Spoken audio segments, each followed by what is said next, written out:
Well, good, good morning, good morning, good morning, good morning, and good morning, everybody.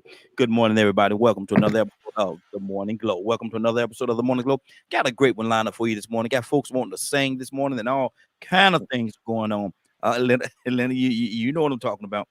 But yeah, here come another singer. They're going another singer, Leonard. They're going Hey, another. Misty. Hey, Mr. Leonard, it's so good to see your shades in your background.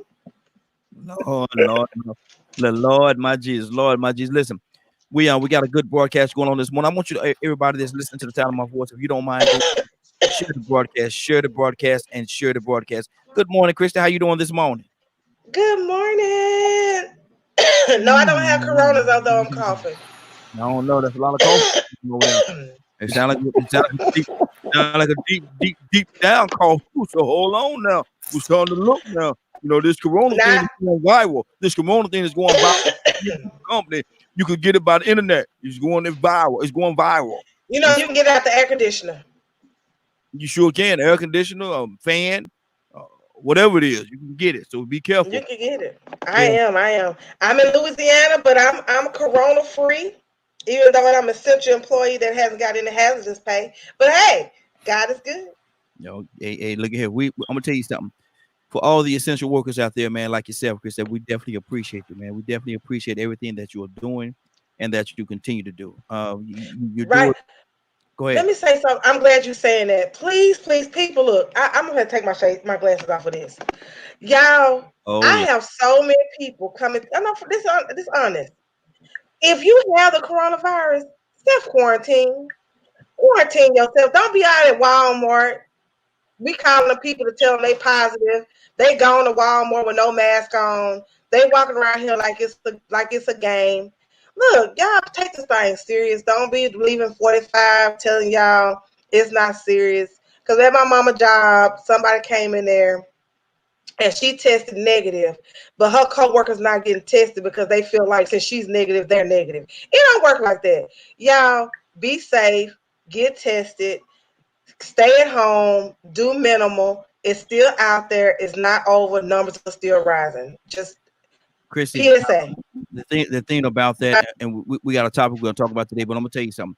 The thing about that is people don't value people don't really value their life or anybody else's life these days. And so they feel like if they got it, they don't mind sharing with everybody else. Um That's like AIDS. yeah. People don't they don't value they do not value life. And so because of the fact that they don't value their life, they certainly not gonna value yours. And so they don't have a care at all as giving it to you. They don't have a care at all. Good morning, Leonard. How you doing this morning, sir? I'm doing fine, man. How are you all? Hey, doing good. Good, good. Now, Leonard, am I off base when I say people don't have a care? A lot of people don't. Mm-hmm. A lot of people just don't. You Sad got to as that go. Like I say, when it's your time, you're going. You know how those people are. yeah. Mm-hmm. And sad as that is, man, that's the reality, man. They just don't care. People just don't care. Frank, good morning, sir. How you doing this morning, Frank? Hey, what's going on, man? You Hey, ready? nah, don't do it, brother. Don't do it. Don't do it, brother. Don't do it. Don't. Good morning, Frank. Is this a Frank and Christy day or what's going on? Just let me know up front. No. I don't know. We kind of like the yin and the yang. Sometimes we agree, sometimes we don't. We're gonna see what it be this morning. Well, he talking about y'all Okay, saying you gonna see what it be. he talking All right. about singing. He want to sing and he know that you like to sing. He talking about a Frank and Christy. Well, Oh, y'all. well, go ahead. Go ahead, No, sing, Frank. I've been waiting for you to drop a tune. no. We're not encouraging. We're not encouraging. They're not ready for this. We're not They ain't encouraging. ready. People be trying to book flights to Detroit and everything. I can't have all of that. They need to stay where they at right now. So when everything is over, I'm gonna go ahead and drop it for them so they can come on, get ready for my first concert. One glad morning when this life is over. Okay, there you go. That's why I love that mute button. That's why I love that mute button. That is why I love it so much. We got a topic this morning. We're gonna go ahead and jump into this topic, man. And I don't really like this stuff. I know you don't. I know you don't, but it's a reality. You know how we do it. It's a reality. I just saw it. Okay. And Christy, I'm gonna ask you the question. I'm gonna start off with you, Christy, because you're looking at it from the outside looking in. So I want to know your heart on this. What is the distance, Christy? What is the distance between being a boy and being a man? What is the distance from being a boy to a man? Yes. So you talking about from a boy becoming a man? Yes. So you're walking as a boy. What is the distance between being a boy and transitioning into being a man? What is the distance between that? I'm not sure the distance, but I mean it's me. I mean, age have no number on that. I can tell you that. Mm-hmm. Because you have some men that are still boys, and you have some boys that haven't put themselves and they have become men real early. So I think it's I mean, as a female, I can't really answer for a guy, but in raising two young boys, I'm teaching them to be men, and I'm prayerful and hopeful that in the things that I'm teaching them and the things that I'm showing them. Hey, Chris, let me ask you this. And you're raising two young fellas to become men. How Right. much is it the same ingredients for both of them, or do you put more on one than you do the other, or do you have to pull one along a little slower than you pull the other one? Is it the same process?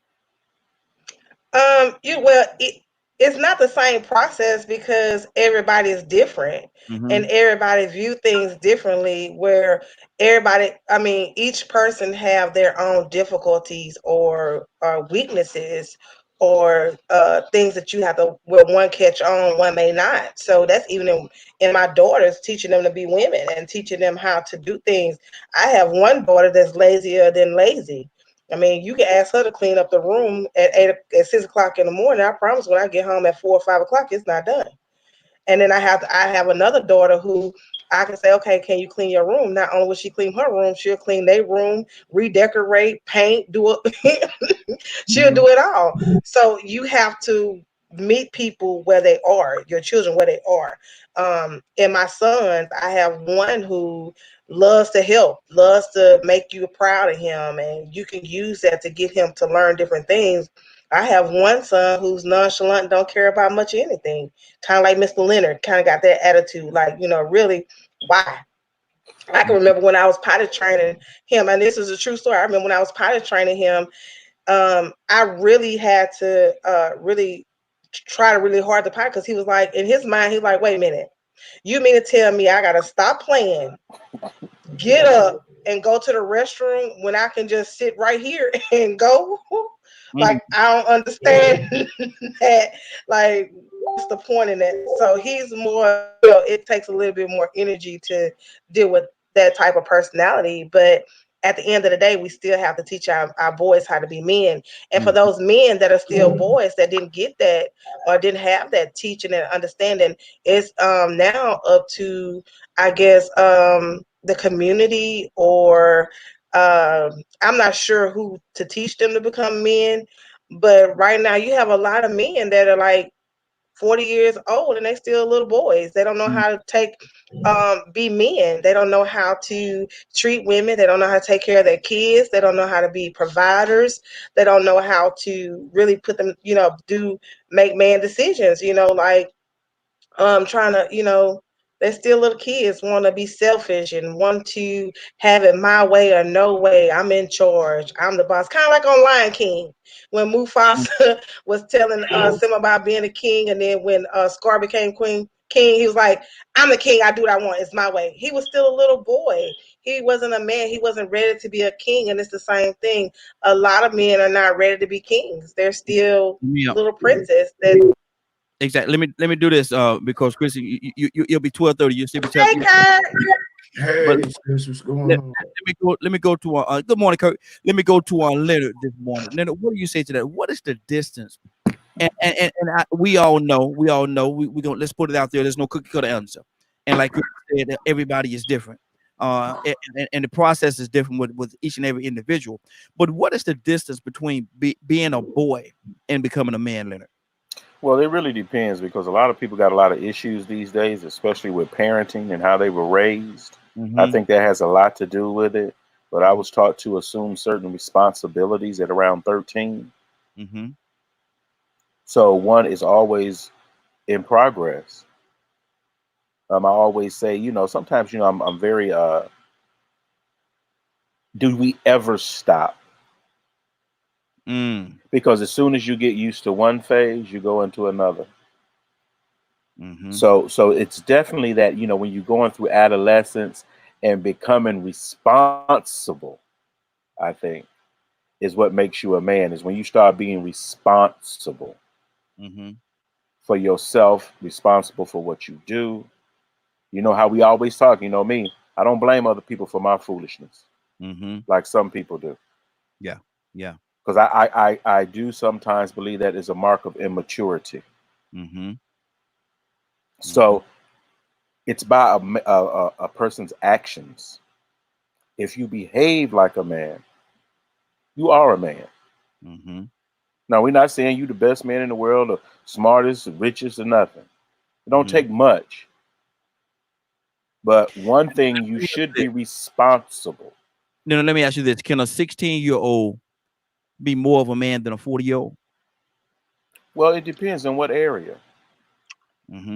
He does not have the experience that a 40-year-old person has. You are a man regardless. And so I don't like when people talk about, well, you ain't no man, blah, blah. Well, you define it then. You define it. A man is just that, a man. You know? Now, you can add all them other adjectives that you want. He may not be a mature man, but he's still a man. You know, I catch a lot of flack sometimes because I'm real straightforward about that. I don't care what you're doing or how you're behaving. You're still a man. But and when you say you're still a man, is that by age or is that by definition? Well, you're gonna be an adult. I was an adult I was considered an adult very early because I behaved like one and I took responsibility for things. Okay. So you got some brothers that been out here on their own since they was 15, 16 years old. You know, they've been handling their business. You ain't got no right not to call him a man. He's a man. You know what I'm saying? Even if he's 16. Even if he's 16. Okay. Frank, what's on your heart? What is the distance between being a boy and being a man, Frank? Well, you know, once again, it goes back to definitions. It goes back to how we define what manhood is, and you know, who is the person that is putting out that definition. But Frank Logan, I believe that there is quite a bit of a difference between being a male and being a man. I believe that there's a lot of males. The males, it's like females. There's a lot of males out there that are bringing children into this world.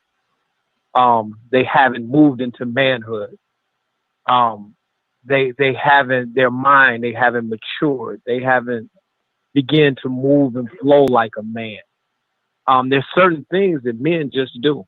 You know, there's a lot of people that struggle with homosexuality, but you're not flowing as a man. You want to be a woman. You know, so you know, yeah, you're born male, but you're confused as far as gender.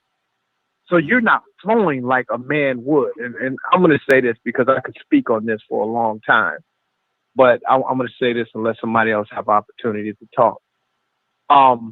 It's very important as fathers to put responsibilities on your son while you can monitor them and see how they handle it.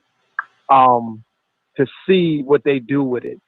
I remember, and to quietly not let them disrupt a household, but to make it clear to them and let them understand there's certain things that if you're here that are not supposed to happen. And I'm going to give you one quick example.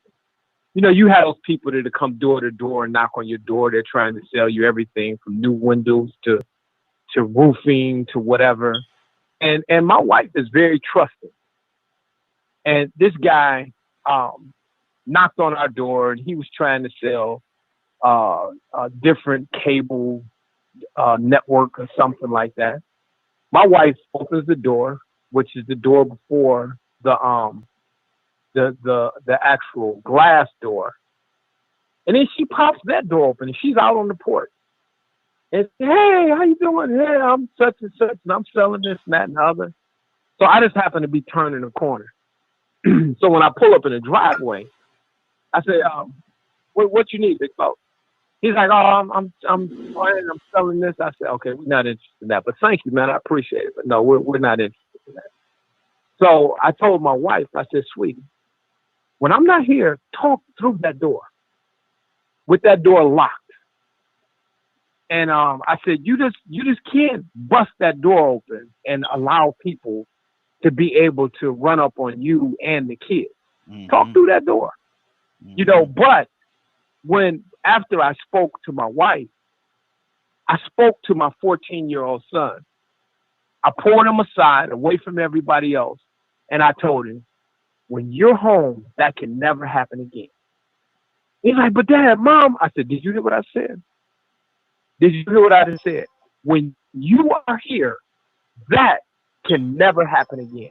That door never comes open. And now you may get in trouble with your mom, but if you see your mom reaching for that handle to open that door, and there's a man on the other side of that door, you better say something. You better risk a butt whooping, because when I'm not here, you're the man at this house. Absolutely. If somebody breaches that door, it's your responsibility to take them down. I don't care if you're 14. So it's those lessons that we have to begin to teach and give them that type of responsibility. Not to disrespect your mom, but brother, I need you to understand where you are right now as a young man. Good deal. To bring you in the manhood. Absolutely. Let me see. I got to keep this thing going, Frank. I want to touch on Curtis with this. Curtis, what do you say it is, man? What is the distance? And as we said, there's no cookie cutter answer. You know, everybody in every situation is different. But what do you think is the difference? The distance between being a boy and being a man.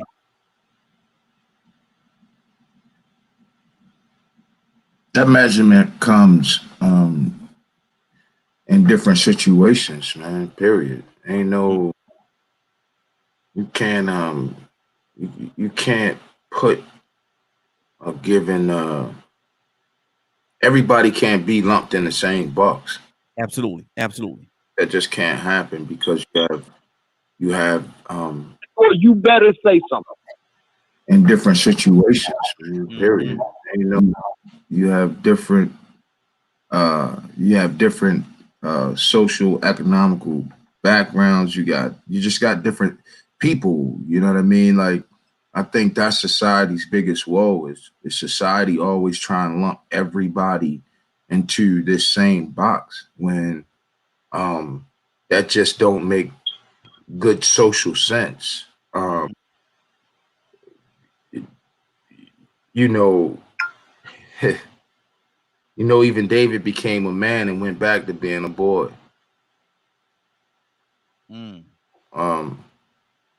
Boys like to have trophies and intricate things, and every man has a tendency, every adult realistically has a tendency to revert back to that which is comfortable and that which feels good.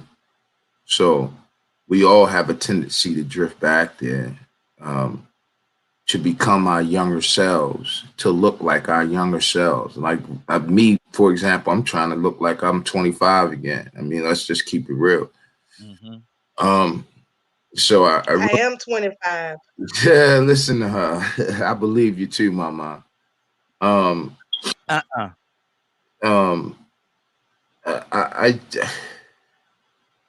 there's responsibilities that we have as men that have went untaught, and there's responsibilities that even we have as kids that make sense that went untaught.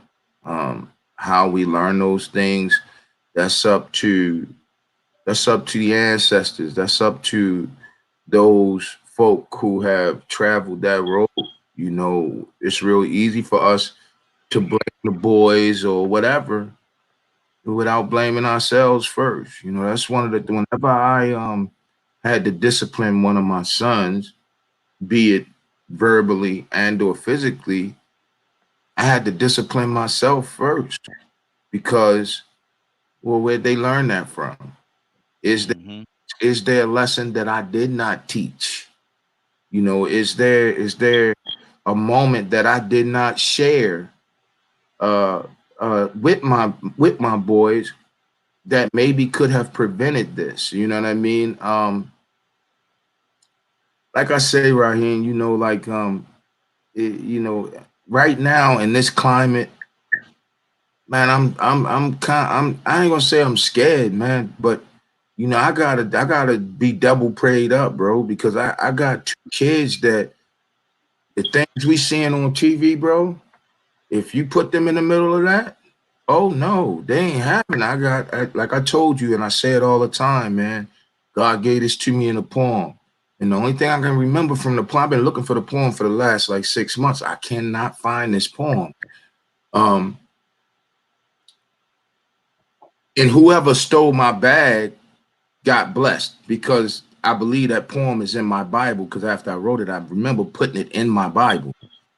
But in the poem, at some point in the poem, it says something about from the rising of from the dawn of a new day to the setting of the sun. God, please be with me because I have one son who carries a gun and one that won't run. Mm-hmm. You see what I'm saying? So I raised my boys to understand. It's always been my logic that if my boys understand who they are as black men, who they are as men, and who they are as believers, then guess what?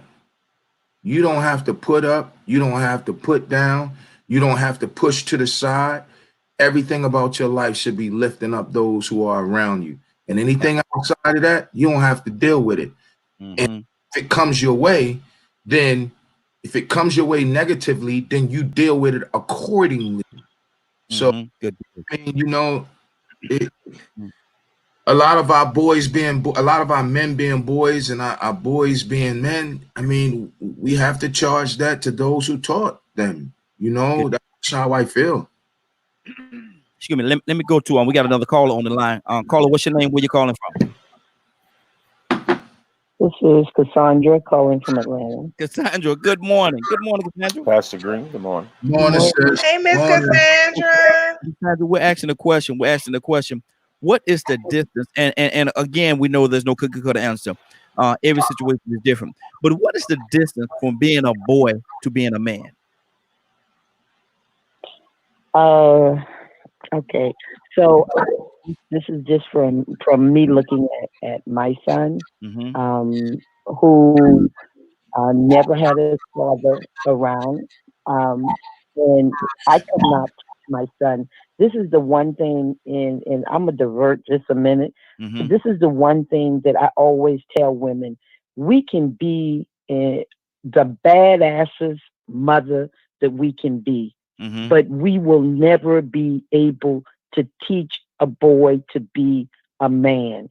I believe this is just me. Mm-hmm. I believe that it takes a man to speak into that boy's life what it is to be a man. How would I know what it is to be a man? I can tell you the attributes that I'd like to see from that man. You understand? Mm-hmm. Mm-hmm. Son, you shouldn't do this. You shouldn't. But there's something about when a man speaks into the life of not just of the boy, but as to his daughters as well, that a woman can't touch it. And God knows I love how our as single mother, because I was a single mother for a long time. I love how we do what we have to do, but I feel like we miss it. And then these boys are growing up not knowing what is required of them, or what is Mm, expected of them mm, from a man perspective. mm-hmm. From That's a good. man perspective. And so I found that my son, who actually was incarcerated at a young age, Mm-hmm. and he was in prison for 11 years. Mm-hmm. At 21, he went to prison for 11 years. So it's like it stopped his growth. He, Mm-hmm. he did not mature at all while he was in prison. And when he got out, he went right back to the same old thing. So he still, and my son is now 44, he still acts like a boy. in decision making. You understand what I'm saying? He's out there, he doing, what he do, but he is still, to me, acting like a boy and not a man. So, I can't give any answers. All I can say is I did the best that I could, but it wasn't enough. He needed his father or a man that could, speak into his life. Okay. Christian, what Can I ask a question? Today? Let me say that. Absolutely. Christian, what do you say to that? I totally and completely understand where Miss Cassandra is coming from, because it does take a man to truly teach a son to be a man. I used to say that all the time. But I am in the situation of a single mom, and I have a 9 and a 10-year-old. So I know how to teach them to be good citizens. I know how to teach them how to be, to make good management decisions, how to learn reading, writing, arithmetic, how we used to call it. I can do those things, but to really teach them.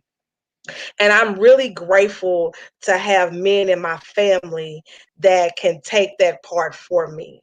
I'm really blessed to have cousins and good friends of mine that are married and have that take my sons and teach them those lessons. So I am grateful to that, because not everyone have that, and I am grateful. And so I do agree with Miss Cassandra. Sometimes we as single parents raising boys, we can only teach them so much, because I don't know I don't know how to be a man because I'm a woman, if that makes any sense. And I'm like, I understand what Miss Cassandra was saying. I can only teach them the attributes of a man that I know would be good for someone, if that makes sense. And Yeah. so and so that's why, my question was going to be, like, if you don't have a man in your family that is upstanding, or you that can teach your son, because like Kirk was saying, like, he has 2 sons, but Kirk is teaching his sons. Frank is teaching his son. Mr. Leonard is teaching their sons. But what if you wasn't in the picture? How would they learn? And then what advice would you give, since we listening to over 58 countries and DKM radio handles those hard topics? My question would be, how does a single woman who have no male good figures teach their son to be a proper man, and to give them the life lessons that they're needing at a young age to prevent them from a life of crime, or being finding someone else in the community that is not positive, or that's doing drugs or different things, teaching them the Let me street game. let me do this. Let me go to Frank. What do you say to that, Frank? You know what? That woman is so brutally honest. I love her heart so much because, see, that's nothing but the love for her sons, for her to even ask the question like that. And that's why she's going to be so successful. But I want to say this. That's and people may scoff at this answer, but God really is our provider. And when I say that, I want you to hear what I'm actually saying. Because when my mother and father was raising my niece and nephew, so with my nephew it was easy. With my niece, I didn't have a clue. I didn't know how to do her hair. I didn't know nothing about ends. When she began to come on her menstrual, I didn't know nothing about that. I mean, I'm giving her bad advice, and I know it's bad advice. And I'm like, okay, God, where do I go? But see, the thing is, and with a heart, like the women on this panel, with the heart like the women in this panel have, when you just get quiet and go before God, what he will do is he's already made a provision for lack. And what will happen is he will show you that man that goes to your church, this that's in the men's ministry. He will show you somebody or a family member. He'll show you people to, let your sons be around this person. Let this person speak in their life. He'll show you the boys club. He'll show you what youth programs to put them in. But we have to continue to go back to him. But he will also show you, because not only do we need to hear from God about who to speak into our kids' lives, we need to hear from God about who to keep them away from. Mm-hmm. Because sometimes we will be trying to get them help and we will put them in harm's way, because there's a lot of predators out there where you will trust in them and put your kids trust you, and you will put them in their care, and they will take advantage of that. But I say to the women on this panel, man, you guys are so awesome. Keep doing what you're doing, but every single day, listen for God's voice concerning your children, and he will and have the eyes of Christ, and he will point out individuals for you. Okay. I want to preference this question, right? Curtis, coming to you. I want to preference this question, right? Because we all know who we are and where we stand spiritually. We all know who we are and our foundation. And so I want to be very careful how I ask this question. But Kurt, what do you say to the people that ask the question and say, well, are you saying that if I don't have my child in church, if my child don't know God, he can't be a man? What would you say to that person, Curtis? I ain't never said that. No. What would you say to the person that asked you that question? No, you never said that. We know.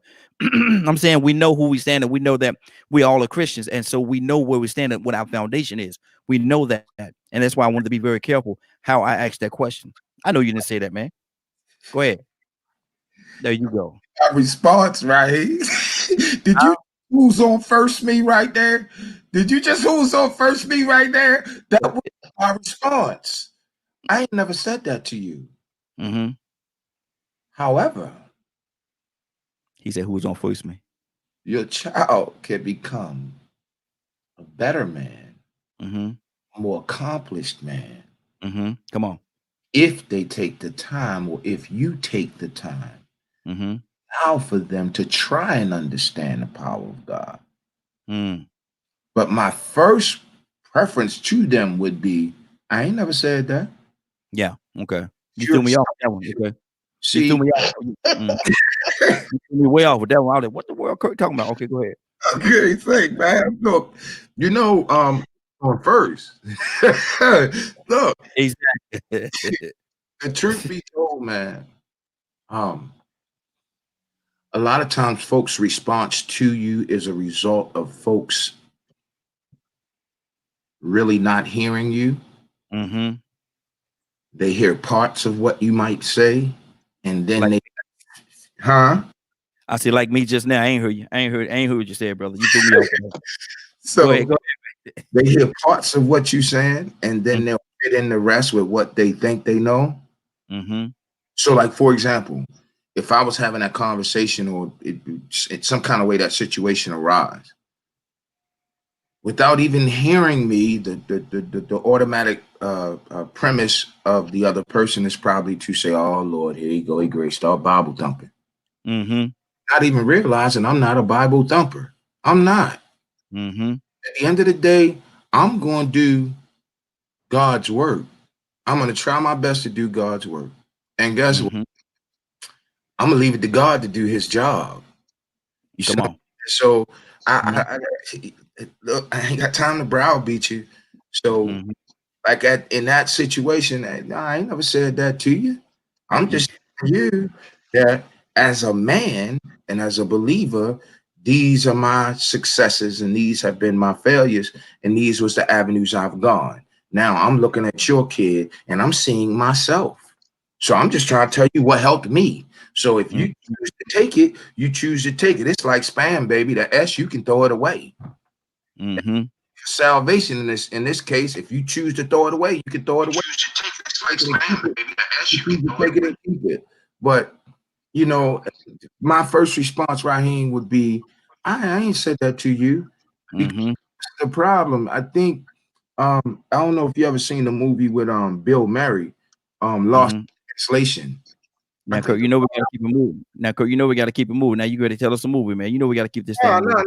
I was great in my thought with this. I just think a lot of people, I think a lot of folks, no matter what the situation is, I think because there's such a cancel culture going on right now, and because there's such a I almost want to say an independence in thought, even if it's ignorant, that everything just is getting lost in translation, bro. I just think everything's getting lost in translation, and nobody is really listening in tunely to what other people are saying. Absolutely. And Anna, she's actually listening to us. She's actually listening to the to us I think she's listening through the video here. And she said you threw her off too, man. She said you threw her off too. No, that surprised me. But let me let me Second excuse me, brat, two peas in a pod. let me go. There you go. Let me go to Cassandra. Cassandra, what's on your heart? Kirk, Leonard coming to you next. Cassandra, what's on your heart right now? Um, I applaud Frank for what he said, and everybody for their perspective on this. I happen to, like a lot of us. I grew up in the hood, and actually, when I had my son, I was a teenager, and there were no positive men around me, and that's one of the reasons I worked so hard to get us out of the hood. And I did at a young age. I really was able to get us out of the hood because I wanted to give my children an opportunity to see something different and to have a better childhood than I did.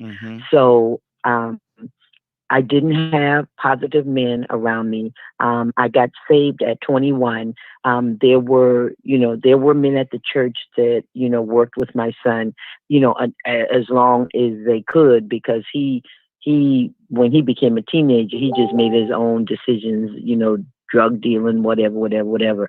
But it wasn't for lack of me trying, y'all. You understand? I think a lot of mothers, we try to put our children or ask God to give us people that will speak into our children's lives. And I did that. And I think a lot of mothers try to do that. Whether it takes root, I believe that it takes root because even when they don't show it, that word is in their heart. And I've said, and I got to say this because I've said this before about my son. My son was dealing drugs, but would call me upset that a woman was there trying to sell her body or trying to. So to me, that denotes that even though he was doing his thing, he in his heart, he knew that wasn't right. You know what I'm saying? So I think we do the best that we can with our children, and then they make their own decisions. But it's my prayer, especially today, for our because it's mostly single parent households. We don't, especially in our communities, we really need men to step up and help these women with these boys, teaching them how to be men. Now, Leonard, a lot of times in certain situations, and it really breaks my heart, man. But a lot of times people will say, well, that's not my responsibility to help you raise your child. That's not my responsibility. You made that child, so you raise them. And go out there and find whoever got with you to make that child, and y'all take on responsibility yourself. Leonard, that's just such a heartless. That's just a heartless way of thinking of this. What do you say to that? Hold on, Leonard, you're on mute. Hold on, brother. There you go. Yeah, listen to what people were saying and things like that. It's really dependent on the skill sets and things that you have. And like she said, you're gonna have to change your life and how you live in a way to get that son that support that he needs. Whether it be he joined the Boy Scouts or something. That's just what you have to do. Because you have to provide a supplement for what should be there that is not there. So, and of course, I would hope that women understand the connection between sleeping with decent men and producing children with them. Mm-hmm. Amen. This is far more important than anything we ever discuss. You just can't mate with anybody Mm-hmm. because your product is gonna be wild. Yes. Mm-hmm. Yes. Now, I Mm-hmm. don't care if people don't like it or not. You Mm-hmm. have to be conscious of this. Women must especially understand the situation that they are in and how important it is to secure the birthrights for your Yes. sons. Mm-hmm. We asking God to bless a lot of our mess.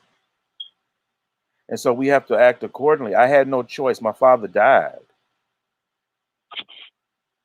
But even before my father died, he recognized that I was no longer a child because I put away childish things. Mm-hmm. Come on. So it was always incumbent upon me at that point. If I'm going to be doing these adult things, I have to be able to step into that position. You become a man, whether you become a bad man or a man that you can't trust or a weak man, you still a man. I'm not taking that from nobody. Mm-hmm. I don't care what people think. I'm going to respect that person as a man, a human being, regardless of where they come from or how they were reared or what have you. Responsibility first starts at home, and then you pray that God sends someone to assist you. Okay. Now, let me ask you that same question. Excuse me. Let me ask you that same question, Leonard. And I know, and everybody know who we are. And so, like I said, when I asked the question the first time, when I posed it at Curtis the first time, I wanted to prep it a certain way. But what do you say to the individual that says that are you saying to me that if my child don't know God, don't go to church and don't do those things, he can't be a man? What do you say to that individual, Leonard? That's foolishness. I don't know where that came from. Mm. I don't. I mean, I think I kind of heard you speaking to was it Frank or did you? No, Kurt. Kurt Kurt, yeah, responded Kurt, kind of the same way.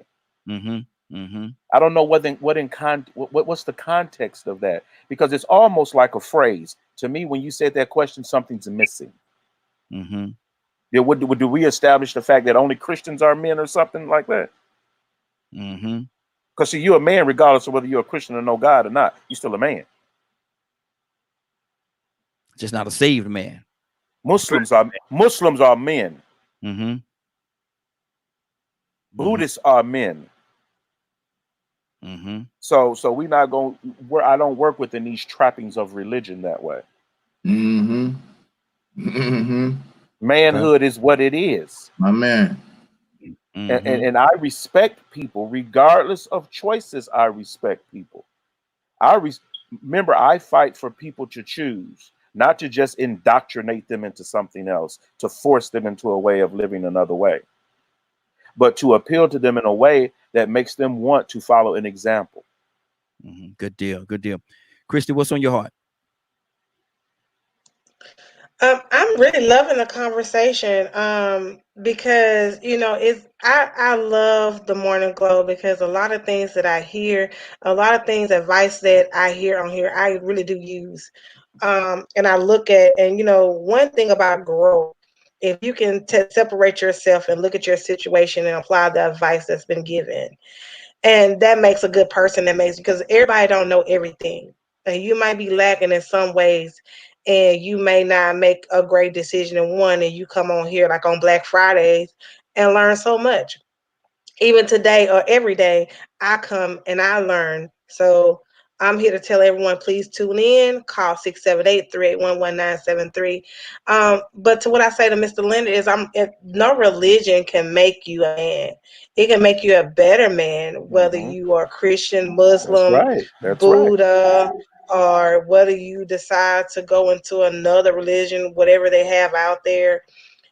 It can only make you a better person because of the belief sets of any religion is that to be respectful of all people and to migrate you from being absorb into becoming a person that is more aware of their surroundings or more giving spirit. And so any man that takes on any religion will become a better man.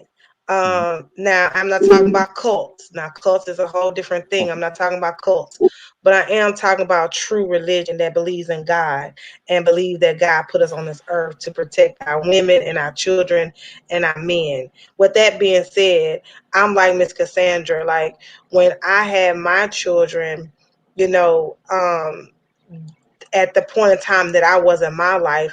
And like I grew up in church all my life when I was a little baby. I was in church every day, Monday through Sunday. I was in church. Good Lord. And that's why I know all these church songs. Mm-hmm. Because I stayed in church 100 times a day. I mean, it wasn't no choice. You going to church. It wasn't a choice. Yeah. Times. Church. So even though I was in church, church wasn't in me. I Mm. hope that makes sense to somebody. Mm-hmm. That even though I grew up in church, I began to get a disdainment for church. And so I would say I done read the Bible backwards and forwards. I know the Bible, and so therefore I don't need church anymore. Because what it's going to do, say the same things over and over again. I know John 3:16 like the back of my hand. I know Revelations. I done read it. What can you tell me that I haven't read already? I had that attitude when I was a teenager with that attitude. I was 16 with that attitude. I was like, is nothing you can tell me about church because I've already been ever since I was a baby. I've heard every sermon. As a matter of fact, I can go ahead and do a sermon at 16 doing a yeah. I can do all that. So um it was no, I mean, it was even a woman to try to come and try to help me at that time in church. I would look at them like, so it wasn't like, and I feel sometimes that way about some children. Sometimes you can even put them in church, but they're not going to receive it. It's not going to do any good. And I guess that's my point. Like you can send a child to church, you can pray to God and say, God, I ask you to help me, and God will help you.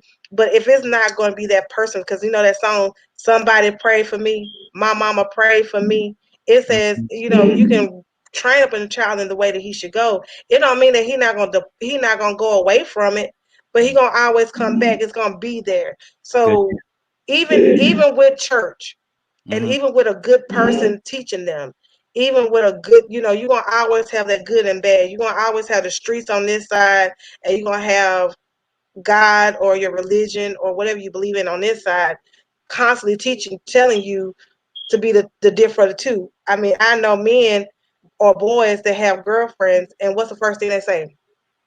I know you ain't letting her try to tell you what to do. I know you the man of the house. I know Mm-hmm. you ain't finna listen to her. I know you got you a side piece over here because All right, I preacher. know you ain't whooped. I know your nose ain't spread open. And I like what Leonard said too last thing when he says you have to be careful on who you mate with.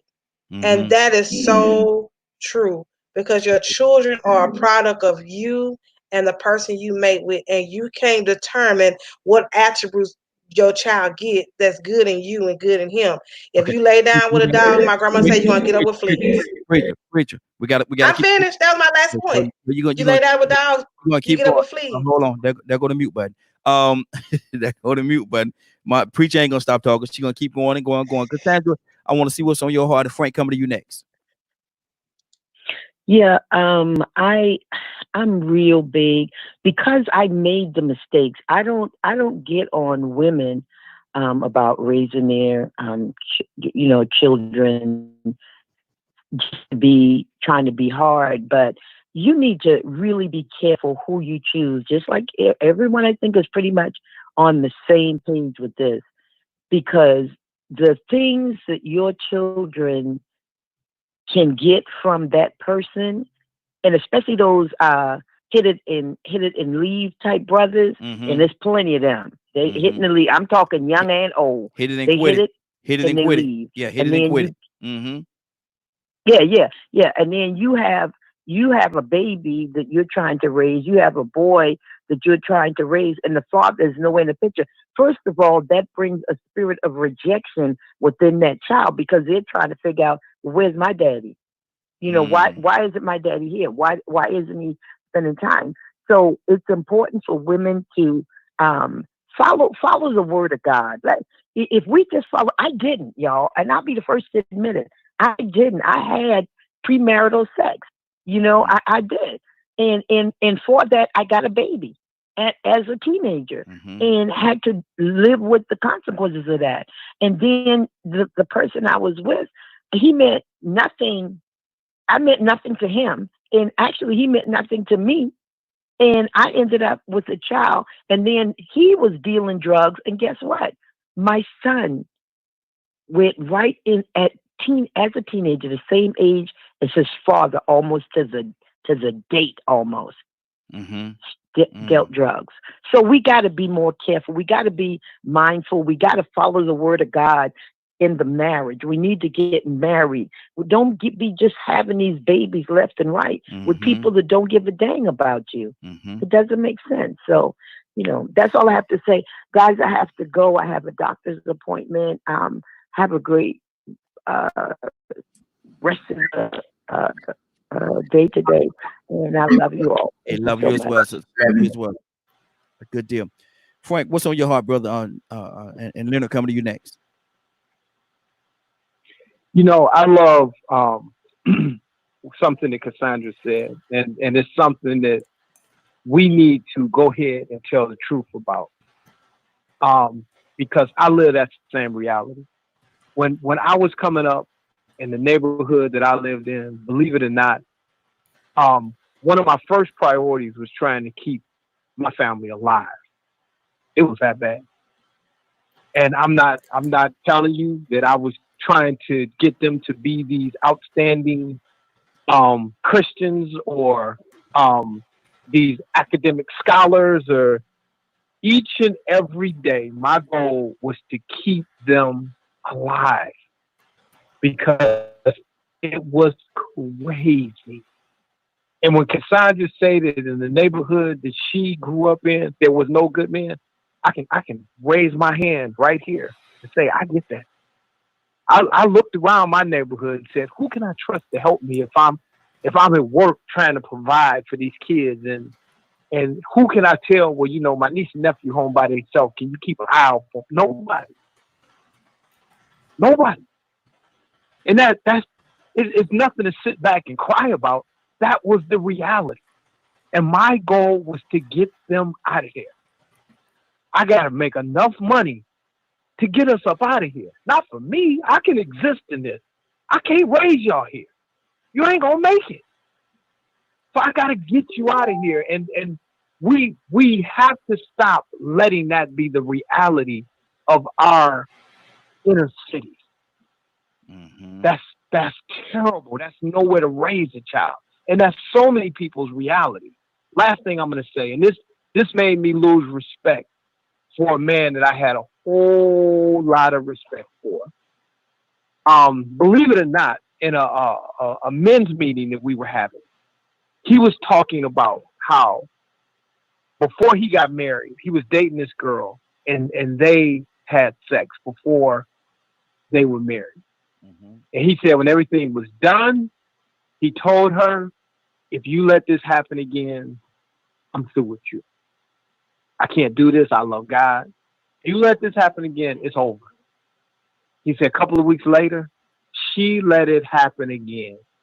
You weak, cop-out sucker.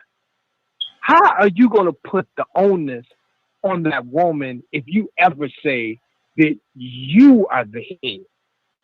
And you're going to blame her? Really? You blaming her? And then he patted himself on the back. And then I went and I met this girl that he's married to now. We got married and everything. And you're going to blame this woman? What kind of man are you? I mean, that's just amazing. See, my thing is I hear so many men put so much on this. And see, I can relate because I came from being a whoremonger. When women meet men that are liars, that are womanizers, that take advantage of women, they're meeting their representatives. It's not like we coming to them and telling them the truth. And then we want to blame them because they're trying to say, I just want a good man. Well, what you thought was a good man showed up. It was all a lie. And then we put it on them. Why y'all keep letting this happen? Why do we keep doing this to them? And then leaving our seed, our children with them, and leaving the responsibility of raising a life by themselves. Man, that I have no respect for any male that comes with that type of attitude. Good deal. Good That's deal. you the star. Good deal. And I'm listening. I pay attention to everything, and in the way that you ended that, you didn't say man. You said male. Then what's on your heart? That's right. I mean, you know, I am, you know, like I said before, I'm very much about choices. And there, at some point, we have to realize a lot of this we deserve because we're simply not doing right. So I never look at things from the point of like, I don't know what happened. I know exactly what happened. Are you going to do better? I don't care if you never talked to your child before today. Call him today. Spend some time with him. Set up some time to spend with him today. If you know, if that's what you need to do, because I'm about you getting it right. Not about somebody. We can't talk about fixing nobody else. We can only talk about fixing you and what you're going to do differently and how you going to make moves. Come on. Because one, all this calling people names and this, that, and, you know, it's conversation. But at the end of the day, what are you going to do? All the wrong I've ever done in my life, I did it on purpose. You know, I ain't never. I don't understand the notion of passing the buck and that type of thing. Because regardless of what happened, I'm a man, dude. I gotta handle mine. Regardless, I'm the type of cat that even, you know, when people, you know, talk about, you know, the making the babies and everything like that, or what have you, bruh, I'm gonna stick around for a minute to make sure. You know, people, you know, I'm kind of crazy about certain things. Really? But check it out, man. I mean, if you're concerned about your seed, come on, you have a strategy. I'm gonna be around her until she come on her next cycle, just to make sure. Make sure. Exactly. I canceled a wedding just to make sure I was sure. Because one, I don't want no child out there to be a child of mine and not know who I am. If a kid came and knocked, or somebody knocked on my door right now, I'm your child. They're probably around maybe possibly 30. I never would have known they existed or anything. But you know what I wasn't doing? Why I don't worry about it? Because I wasn't out there like that. That's why I ain't got to worry about it. Exactly. I never wanted to worry about it. And those close calls taught me a lesson. I don't want that anxiety in my life. I don't want to have to live a life where there is a child out there that's mine that I don't take care of. I've never understood how some people can do it. I know things happen, but I was just, you know, the basics. I got the basics. And that's one of those basics, to be responsible for my seed. If you're not taught that, I can see why you don't care. You got some Negroes running around here, you know, my Hotep brothers, you know, I'm not sure if you're familiar with them or not, but, you know, everything is about the white man, this, that, and the other. And black men still using excuses. Well, this is what they used to do to us in slavery. And you really a Negro I don't want to associate with, because you're foolish and you're just trying to evade responsibility. You can start doing right now, bro. I don't care what you did before or how it happened. Humble yourself. And like I was just telling Christy on the side, you will make it because you know you need the Lord as the head of your life. That's why she's going to make it, even without a father, because that's our Father. And she can find good role models in her church, hopefully in her community, like I was talking about, because Boy Scouts was big with me. I did a lot of outdoor activities and everything and things like that. My dad was very young when he died, about 41. I had just turned 16. So, and I have a younger brother who is much rougher. It got hit on the head a lot. You know what I'm saying? He was hard-headed. So, but I was raised, and a lot of people don't understand it. My mother never told me no. Period. I was raised in such a liberal environment. Wrap it up for me, Lynn. I got that it was incumbent on me that I choose to do the right thing. Good deal. Good deal. Have a caller. Caller, what's your name? Where you calling from? It's Tucson. Good morning. Good morning. Tucson. We could barely hear you, brother. Talking to that phone, man. Stop playing, man. Turn that volume up. Tucson. Donna, you gotta come in like Cool Mo D. He gotta be slow. He gotta be slow with it. Hey, Donna, what is the distance? We're asking the question today. What is the distance between being a boy and being a man? I think I commented on that one when you first posted it. One step. One step. One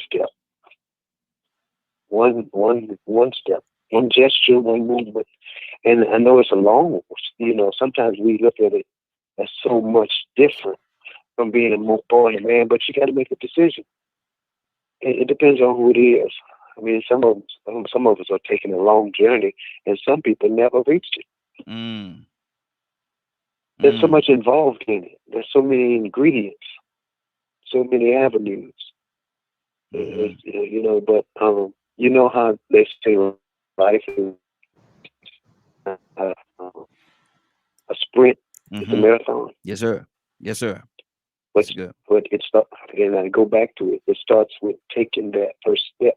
If you don't ever, it's like we talked about failure yesterday as a part of success. And I'm rambling, but I hope that makes sense because now you say you're rambling and you hope it makes sense. Okay, go ahead, Donna.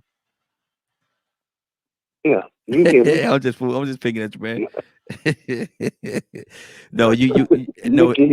When I was listening to you all, I thought about I used to run track, okay, and my attitude was when I was running, and I used to run the relay. I said, just bring me the stick. Yeah, I don't care where you bring it to me. Just bring me the stick. We can be ahead or behind. Just bring it to me, and I'm gonna run my race. And I promise you, we're gonna be in the race. And sometimes, especially with it's nothing. I heard y'all talk about single mothers. There's nothing wrong with that. But sometimes you have to pass the baton to somebody to help you raise that child, especially if he's a man, because we need that influence in this society. And a lot of them are not taking that. I heard Leonard say, that's my dude right there because he's so harsh. You say harsh. Lord, let me do this. Chris, you wanted to say something real quickly? I did. I want to tell Leonard, I love you. Oh my God, you're awesome. You was right on point with everything you were saying. You can't, that was great. And Anna, this is for you because you asked me to say this for you. And I just know and I love you so much, so I'm gonna say it. I know keep saying I've it. been Keep saying it. Kurt, what's on your heart, brother? keep saying it. You ain't gotta stop saying it. Keep saying it. That was for Anna. She wanted me to sing. Okay. Well, again. Go ahead. Keep saying. Go ahead. You can sing. Go ahead. Kill it. Kurt, what's your heart, brother? Kurt.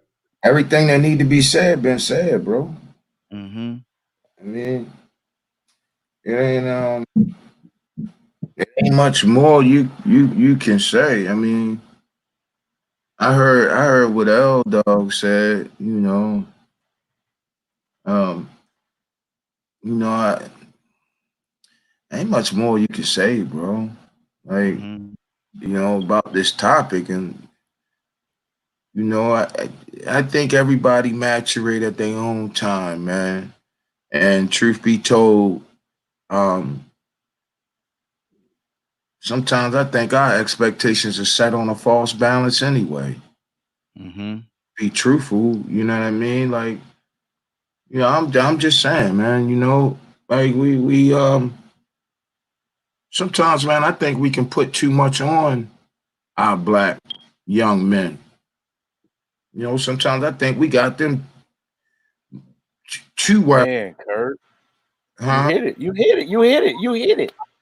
Yeah, sometimes I think we got them so worried about living the right life that they can't even live a life, man. Like, we so scared that they gonna stray one way or the other, that all of the Bible verses we throwing out, everything about the Bible we talking about, everything about the Quran that we talking about, everything about the Torah that we talking about, we just we talking about it, but we not being about it. You know what I mean? Like, everybody is gonna be the prodigal son, man. Like, everybody. And also, just to take it a little bit higher, not too high. Now, come on with it, bro. There's a reason for the two trees Mm, mm. and why it was so detrimental to our existence. If you want to believe the story, Right. if you gonna be divine, you must be. You can't talk about it. I was just talking with Christy. I love Christianity, but you have to know where it comes from. Hey, Al, it's funny. Let me back up on something you just said. You know how the bro just said, if you're gonna be divine, please be. Please be. You know how he said it's two trees right here? Mm-hmm. Okay, so as Christians, is it safe for me to say that listen, man, even the angels had war. The angels had a war in heaven, man. So even they got problems and issues and situations and circumstances going on. They had a war going on in heaven. In heaven, not on earth, in heaven. So, like, sometimes I just feel like we put so much of a burden on our boys to be men that we never give them the chance to live a life as a boy or live a life as a man, because there's always that burden on their shoulders. Like if you look in society, it's a different type of thing. um on the other side of the spectrum. On the other side of the spectrum, there's this burden for you to go to this elite school and be this wealthy doctor or lawyer or da da da da da. On our side, it seemed like there's a burden to, I need you to be the right man. Well, what's the right man, Raheem? Somebody tell me what the right man is. What? Oh, just believe in God? Mm-hmm. Oh, well, okay, you got to follow. Okay, all right, I got all that. I got all that. Okay, so he stumble and fall. So what? So what? Let him live. If you raised him just like, Right here. My thing is this right here, Kurt, and I'm hearing what you're saying. I hear your heart on it, man. My is this right here. We all, like y'all said, we all gonna fall. We all gonna have our trials and tribulations in life. Um, it's all about how we rebound. It's all about how we recover. Um, we get in a fight, and we go somewhere, and we hanging out, and Leonard pull up. We ain't no Leonard's coming. Leonard pull up, and us three are there, and we're talking about different things, and there become a disruption, and the people that's already there want to fight us. Now, if we're outnumbered and they get the best of us, and we're knocked unconscious or whatever, just paint a picture here, and they come back a week later and we still lay there unconscious. We're not unconscious, we still just laying there. Who won and who lost? It makes no difference whether you get knocked down. We all gonna get knocked down, but are you able to get up, dust yourself off, and continue to go? Now I get that, and I love that metaphor analogy. I love it. What I'm saying in so many words is, when are we as a people going to stop walking over those that's laying down? We might be trying to get up, but you try and get up, and every time you try and get up, you got somebody putting their foot on your back. And like, look, So basically, what you're saying is that let everybody live. Let them live. I'm saying let them live with a common knowledge that they can always return. Let them live with a common knowledge of knowing from whence you came, you shall return. This will always be open. But what's happening in our society, man, and I don't mean no harm, man, but especially what's happening to us, man, we almost browbeating these dudes into being men, and they ain't ready to be men without saying, look, you just not ready. You know what I mean? Some of us are taking it personal, like, well, I didn't do. Well, maybe you did all you can do. Maybe this person just got to experience life, live through it, and figure it out. Maybe that's just what they got to do. But so we sometimes, man, and I don't mean no harm. I don't mean no foul. But sometimes, man, we can take this thing too serious, bro. And I get it. Christianity is serious. The Spirit of God is serious. And that.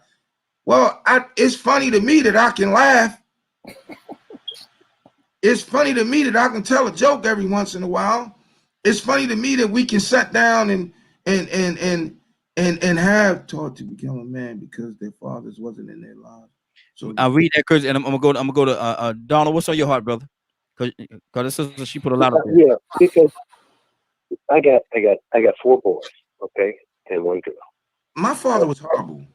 I never did really dictate to them what I wanted them to be. A few of them, a couple of them, hadn't reached that point of their potential. That's fine. Some of them have fallen and gotten back up. That's good too, because we have, and we said this before, we have dominion over everything but people. We can't make a tree grow. We can plant it and water it.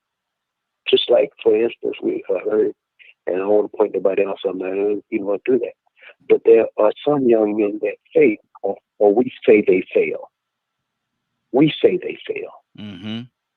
But see, God knows people's heart.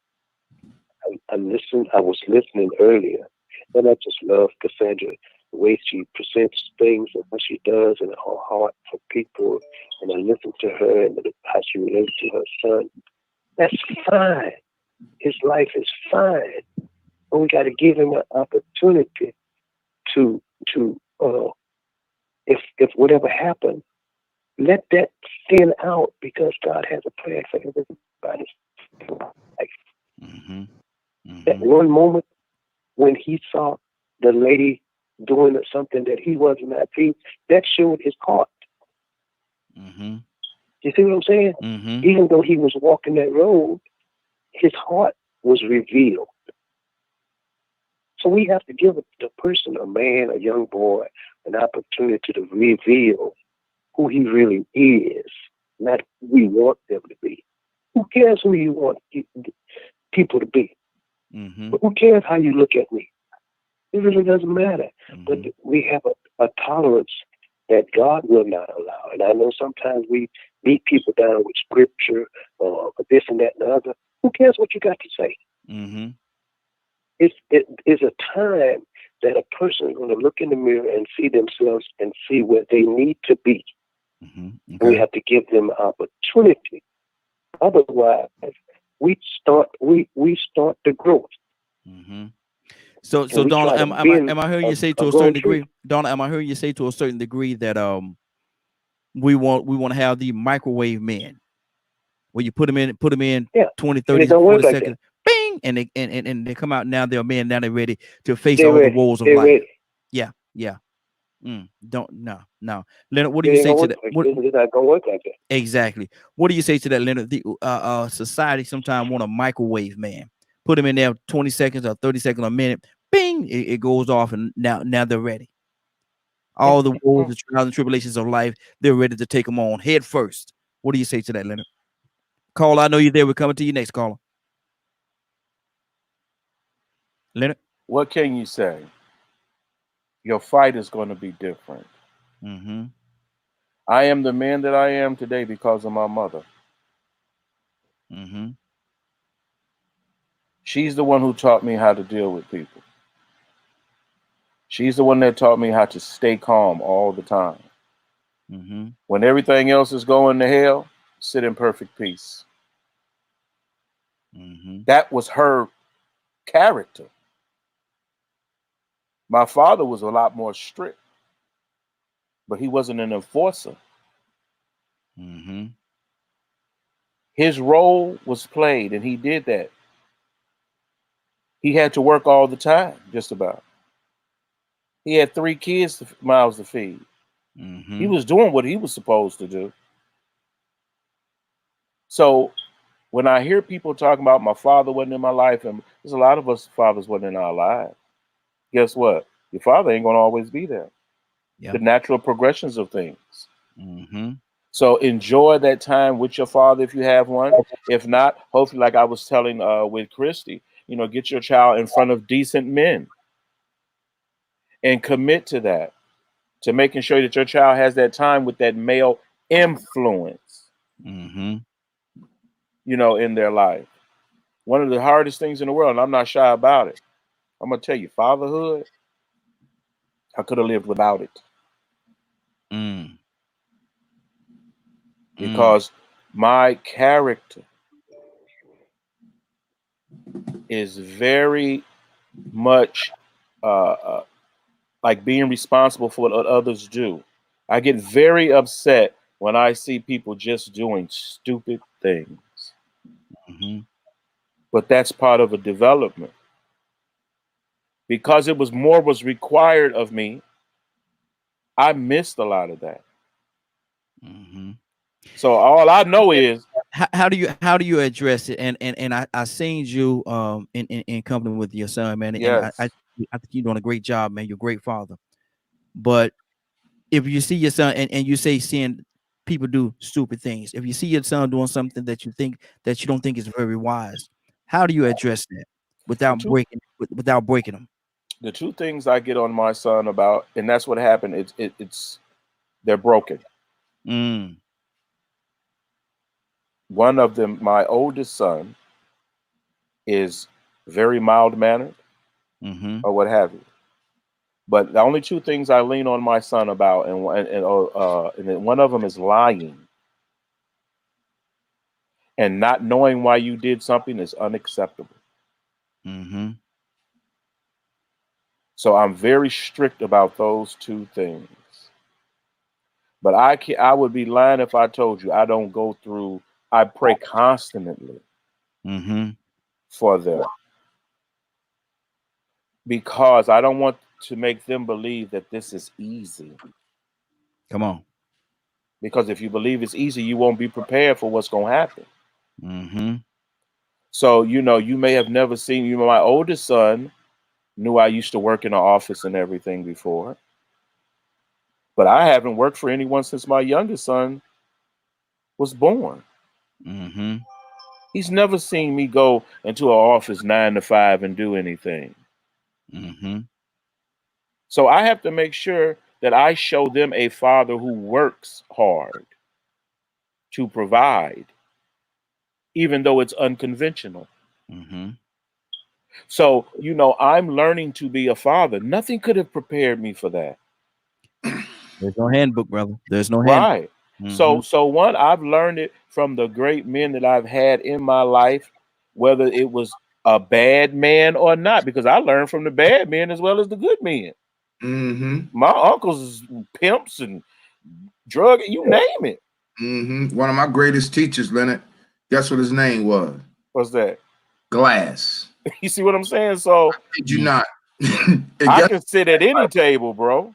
guess what we act like, Leonard? Who that? The comic Glass.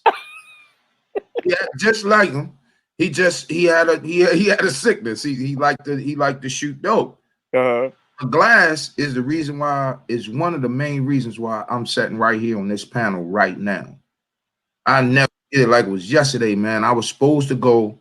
It's a place here called O'Donnell Heights. For those of y'all who expect, I know Frank gonna know about O'Donnell Heights because Frank is an avid sports watcher. There's a basketball player that we all know by the name of Dominique Wilkins. Mm-hmm. Grew up in O'Donnell Heights. Dominique Wilkins is one of the first basketball players to actually come back to his hood and redo the whole entire recreation center and the basketball court. First time in the city of Baltimore, a basketball court had rubber flooring. Right. Help the kids not blow their knees out, right? Mm-hmm. I was supposed to be in Donald Heights.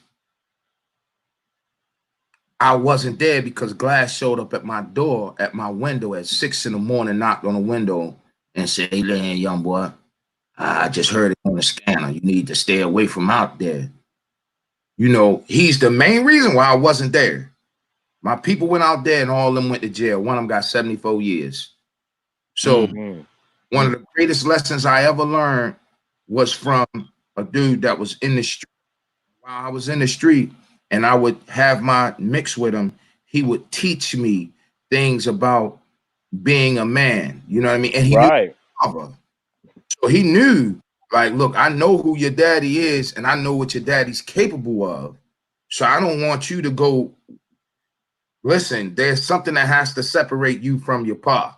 You know what I mean? So I get you, L, because you, man, the lessons that you learn in being men, Raheem, when you said something about the microwavable man, you know, crazy. You know, we the culture that want a microwavable man. Back in your mind.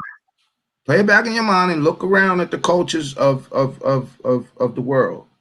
Nobody wants a microwavable man. Everybody wants their men to understand what it really means to be a man and to work at your best effort to become that. And if that takes you 10 years, 20 years, just work to be that. Line it up how he need to line it up. But it's the path, L-Dog was right, man. It's not easy, bro. Wrap it up, gentlemen. I got another caller. I want to get to this caller. Caller, what's your name? Where you calling from? Caller, what's your name? Where you calling from? Good morning. This is Bishop. Good morning. Bishop.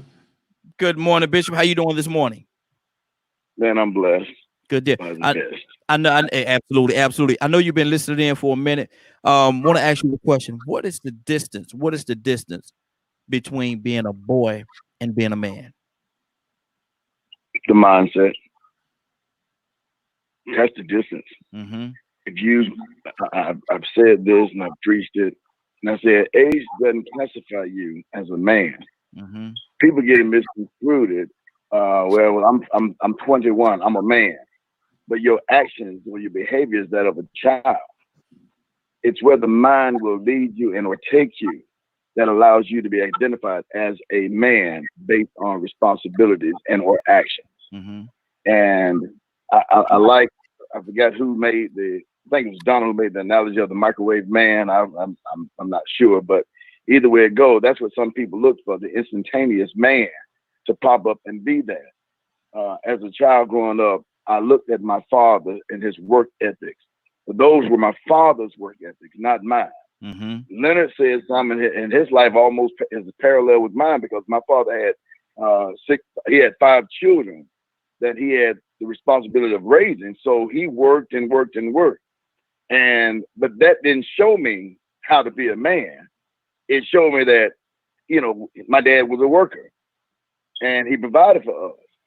But when I started taking on certain roles as I began to mature in age, that's what identified me as being the man that I needed to be within my own self.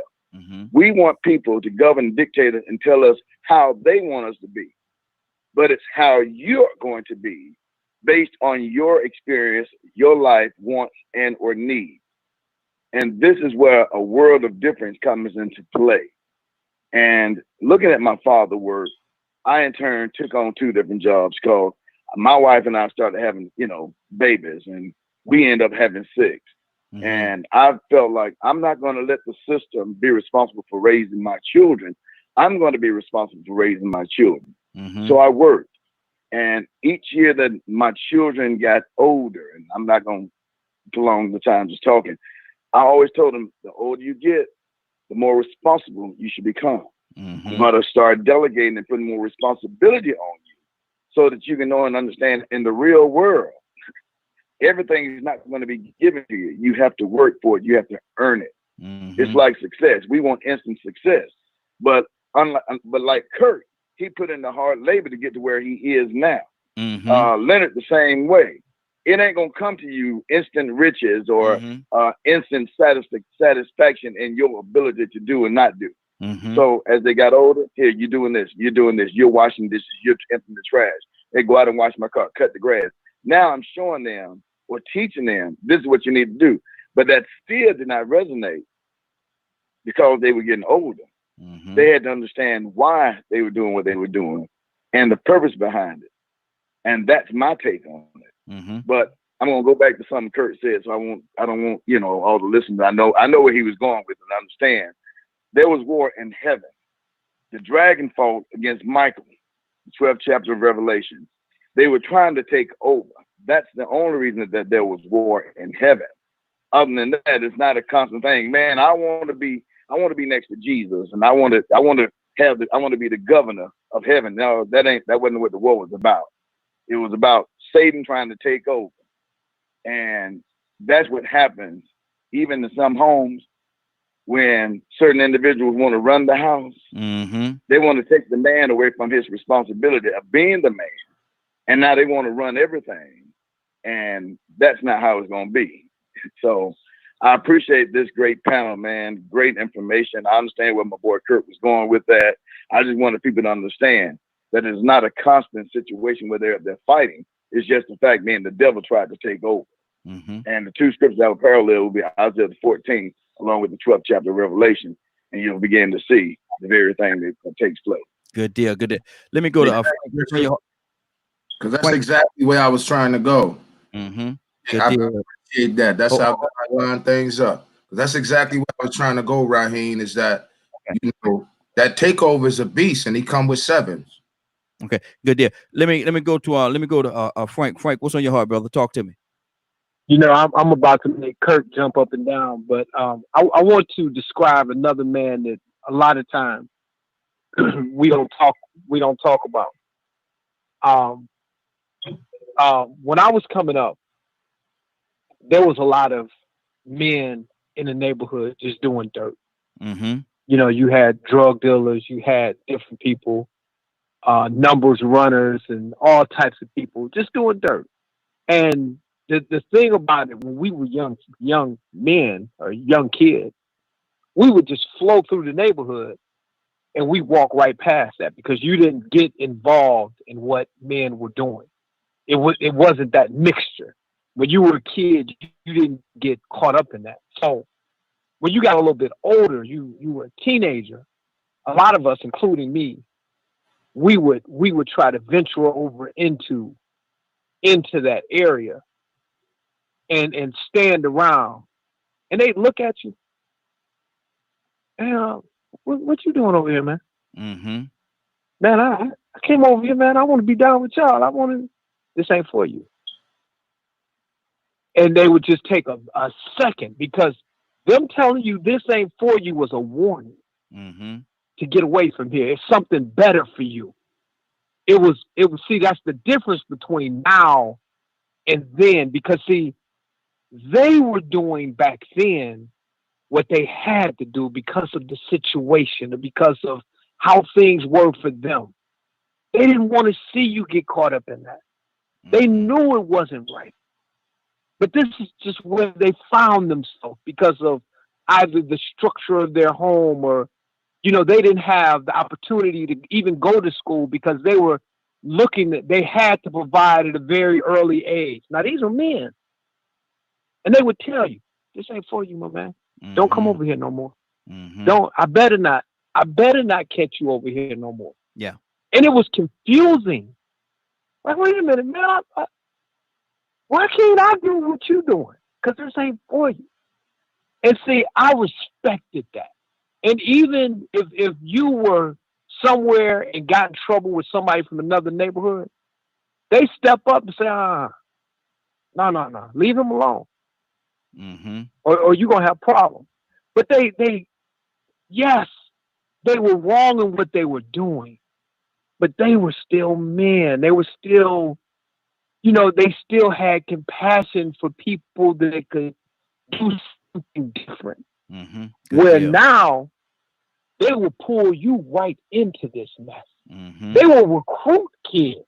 Won't even give you the opportunity to make a decision. That's true. That's true. Leonard, what's on your heart? And Don will come to you next. I think is, you know, I hope everybody listening understand, you know, and they're picking up some key points. And if there's something lacking, that they know where they can find resources or what have you to fill those gaps. But I still, you know, am a person that's going to always bring you back to the simplest form. And that's starting before they get here. Y'all got to stop making babies. Yes, sir. Yes, sir. Y'all must. They cannot be products of good times. They just can't. You cannot just regard them this way. This will find you in hell. You just out there. You just steady making child after child, creating someone else lost. Creating someone else, putting the burden on someone. Ladies, we talking about men today, but I'm not talking about you today because Raheem ain't gave me permission. We're not gonna let you off the hook. We're coming back to him. We're gonna revisit him. Okay. We definitely. So knowing what responsibility you have ought to make you govern yourself accordingly as well. This don't work one way. Exactly. We didn't have this issue as much when we adhered to moral standards of behavior. And I'm gonna scratch the surface, and we're not gonna go too deep on it. We're gonna scratch the surface for a second. But if the women were to stand up and really be the women that God made them to be, and set a standard for these men, will that stop a lot of this stuff from going on? No, they're not gonna set a standard for men at all. They're gonna set a standard for themselves. And men have to step up to the standard. I mean, hey. It was different. It was different. Excuse me. And let me use an example for you. You know, I like to paint a little picture and everything. If all the ladies say, look at here, if y'all don't stop y'all pants from sagging, we ain't going out with y'all. We ain't gonna do this. We ain't gonna do that. We ain't gonna interact with y'all at all. If y'all don't stop walking around here with your pants sagging, and they meant that. A week go by, 2 weeks go by, a month go by, and they don't deal with the guys at all, the ones that have their pants sagging. Do you think that most that little trend will go away faster than it has? Help me out, Kurt, because I know you're an actor. But are you familiar with Lysistrata?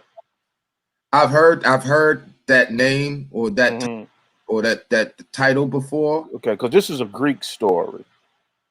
Yes. Okay. It's about the women had come together because these men, you know, back then men just loved to go to war. Right.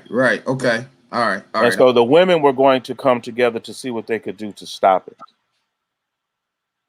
And that was one of the tactics. But let me tell you something.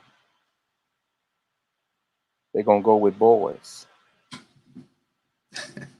Do you understand how wicked you have become? Oh, wow. Where nothing has an ordinance place. I used to tell people, a woman can't threaten me. That is not the way to go about it. She needs to have response. She needs to understand. She has to take responsibility for herself. And when who she's going to allow herself to be the victim of. You know, I did a social experiment. Now, hold on. He said victim. I love words and I love the art of putting words together. And I think it's very interesting how he said victim. Victim. Hold on, could I say I was gonna go to Donna and I'll come right back to you. Donna, what's on your heart?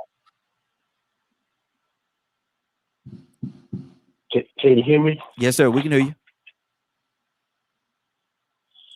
Oh man. Oh Lord. There's a full page you got here. Look,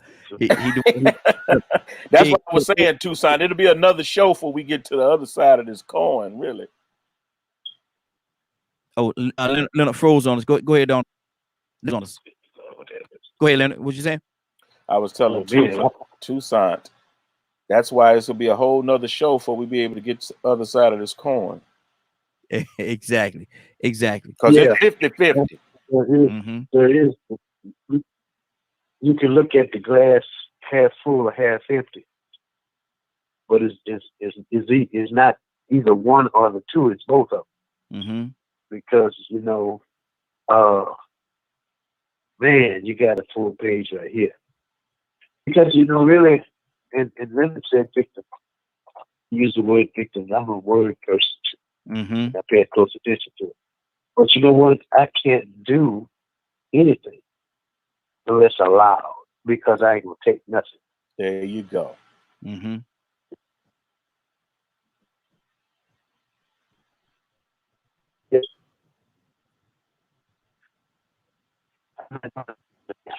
Careful with what I say.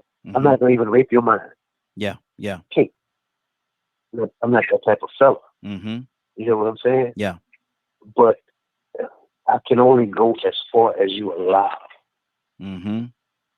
And we say, I don't, you ain't got to the point that women, they say, well, I don't need a man. You lying. Yeah. Because some of them, tell them Tucson. They don't get a man. They don't get a man. They accept a boy. Because they can't get a man, so they accept a boy. And for what they want or what they desire, that's what they settle for. And then when they make an attempt to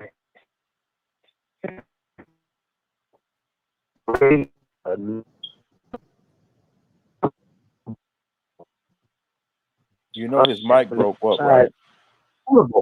Yeah, your mic going in and out on us, Tucson. You're going in and out on us a little bit, brother. Oh man. Oh well, I'm sorry. How about now? Yeah, there you go. But the cycle goes into the cycle goes around and around like a wheel. That we have a society full of boys and few men, and then it repeats itself. But again, I can't do anything that a woman will not allow. But again, what I say is, and Leonard said that, I think he did. He said, if a woman can't get a man, she'll accept the boy.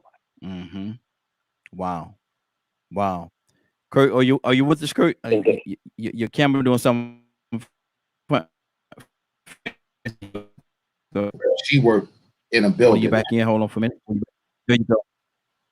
Yeah. I'm with you, brother. What's going on? Well, no, you was about to say something. I want to come back to you. Yeah, I was talking to my lady. My bad. But what I was going to say earlier was I did that experiment, Raheem. That exact that you're talking about, I did it. I actually did it. I did a social experiment. I was working for the Carolina Children's Home back then. I love you. I love you. Have a good day. I did a social experiment at the Carolina Children's Home, and I worked there. That was back in like 04. And I hate to say it, but the kids didn't even know I was doing a social experiment. I used it kind of as a tool to show the boys, look, man, y'all got to get y'all stuff together. And to show the girls, hey, look, y'all got to ask more than what y'all asking, because what y'all asking right now is nooks and crannies. It's not, you're not even getting a piece of the pie. So my social experiment was simple. I need for y'all females, don't speak and or say anything to any one of these boys if he do not have on a white t-shirt and he do not wear a belt. All right? Don't tell nobody don't tell nobody what y'all doing, because the minute y'all tell everybody what y'all doing, nobody's gonna take you serious. You know what I mean? Because they were going through the issues and all dogs, and they just want blah blah blah. Okay, well then you got to switch it up. Switch it up. Find out exactly what this dude want. What is he willing to sacrifice? What is he willing to give up for you? And he needs to find out what you willing to give up for him. So I then went to the boys' side and told the boys, listen, if she got a nasty mouth and she don't talk to people with kindness, don't talk to her. Don't utter a word. Don't try and help. Don't carry no lunch trays, none of that. Don't carry no books, none of that. So it took 2 weeks. The first week, a little rough, little rocky. First 3 days was a little rocky. Then on that fourth day, fifth day, you hear other boys and other little girls checking those who it was rocky for. Like, yo, hey man, you know, man, you hear cursing like that, man. Come on, bro. You ain't supposed to be. You see what I'm saying? But you don't hear it till they get back to the units. So I'm like, okay. That second week, Raheem, every male on my hey, Mr. Kurt, hey man, we need to go to Walmart. What y'all need to go to Walmart for? We just went to Walmart. No, man, we gotta get some white t-shirts and we gotta buy some belts. I don't even know what size belt I wear, Mr. Kurt. The boys didn't know that I had told the girls that. And then girls side, the girls are saying, Mr. Kurt, if I wanted to ask blah blah blah, how would I go about doing that? So now I'm now my experiment is coming to fruition, because now I'm seeing where, guess what, man? If you don't change your state of being is never going to change. That's just what it is. You got to change your state of being. If all you know is dealing with thugs and imbeciles and hood rats, then that's what you're gonna get. That's what you're going. That's where you're gonna be. You know what I mean? But once you make that adjustment and you start to, okay, all right, okay, I'm in this environment where, you know, the people around me are talking about progress on a different level. Now I got to become a part of that progress. You know, it's not a hard thing to do, man. It's really not. But it starts with us not constantly browbeating them and telling them what they're doing wrong. How about we tell them what they're doing right? Good deal. Good deal. Let me go to Bishop. Bishop, what's on your heart?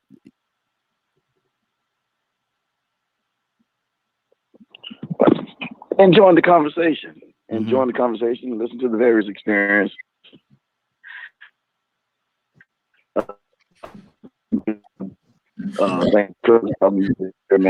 it's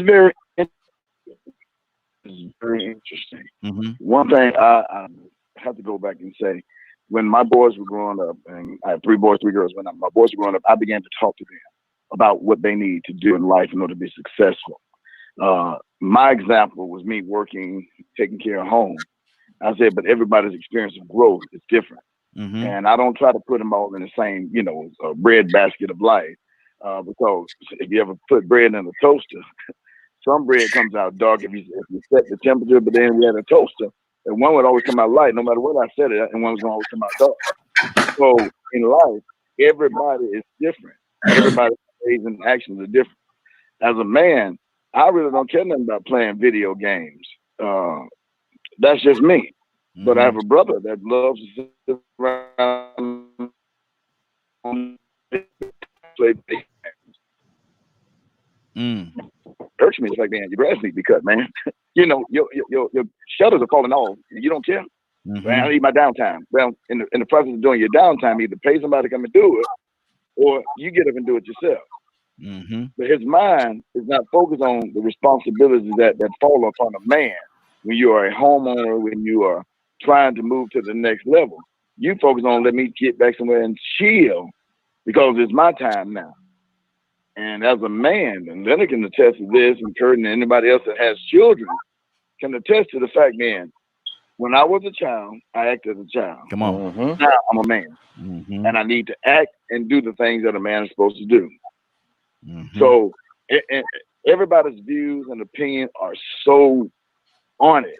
And I'm loving it. And I'm listening and I'm learning. And if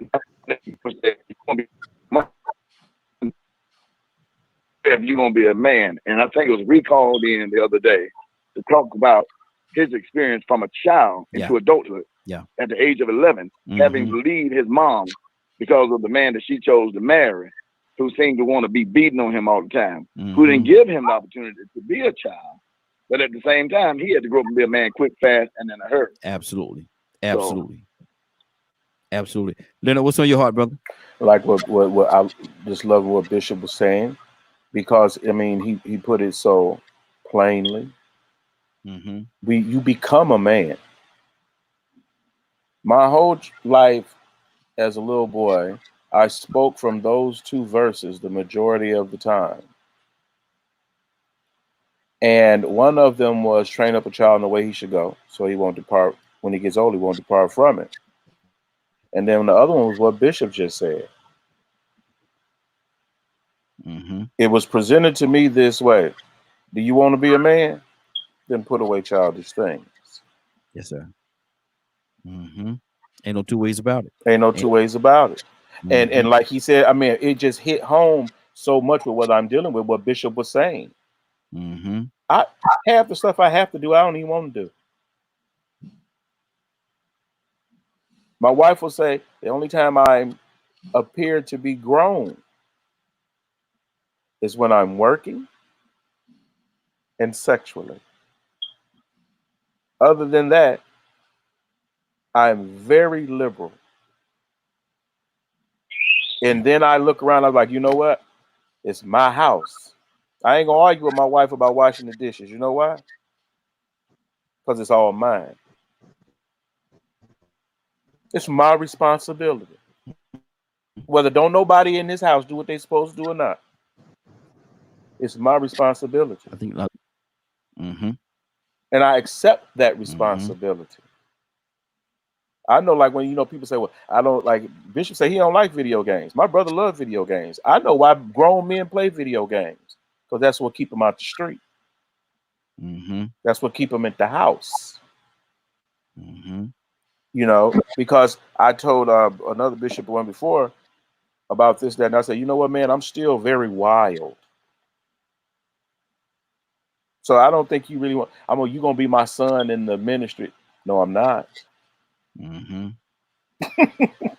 not gonna put that on you. I've been falling out with deacons and preachers and bishops since I was around 12. Because even though I was a child, when the Holy Ghost show up, what you gonna do? As Jesus taught in the synagogue. Yeah, I see what you see, but this is what I've come to do. This is what I must do. I don't have no choice in the matter. So having been that, I've always, like, man, I sure would love to go over and do that. But the Holy Ghost would always say, you can't do that. Mm-hmm. Yeah, I wanted to run with the gang or whatever. So Holy Ghost came and say, if I'm with you, you can take all of them. Mm-hmm. I just trust God more than I trust everybody else. Absolutely. Absolutely. And I always try to get men to understand, if you really want to be a man, brother, trust me. Mm-hmm. It's not what you think. It's not what people say it is. You got to get close to your creator. Because I Mm-hmm. don't understand how you going to figure it out. Because if you're looking at everybody else's opinion, you will never be who you're supposed to be. Absolutely. Absolutely. Let me go to Kurt. What's on your heart, brother? Kurt, wake up and go to sleep. Wake up and go to. We have to get out of here, man. We got about 4 minutes left. I wasn't. I know you. I know you, brother. Mm-hmm. I was just reading something, man. You know what? At the end of it, at the end of the day, Mm-hmm. I just hope and I pray that we, as a people, especially as Black people, Mm-hmm. as Black people in America, let me put it like that, begin to realize how important our dash is. Mm-hmm. You know, the epitaph is going to read the year you was born and the year you transitioned. But for the people that's still here, who know you, know of you, um, or who may have had a need to know you, Mm-hmm. I wish that each of us would recognize the importance of that dash. And it don't necessarily have to be uh, straight and upright and no, but it has to be life. Mm-hmm. And if it's life, then it's love. And if it's love, then it's God. Mm-hmm. You see what I'm saying? Yeah. And I could quote scripture, but I ain't gonna do that because we done quoted the scriptures. But I just hope that somewhere along the line, we as an American people will gain a greater understanding of how significant the dash is. Absolutely. Absolutely. Because you ain't gonna be here. You're Mm-hmm. not gonna be here for eternity. You know what I mean? Like you gonna come and you gonna go just like everybody else.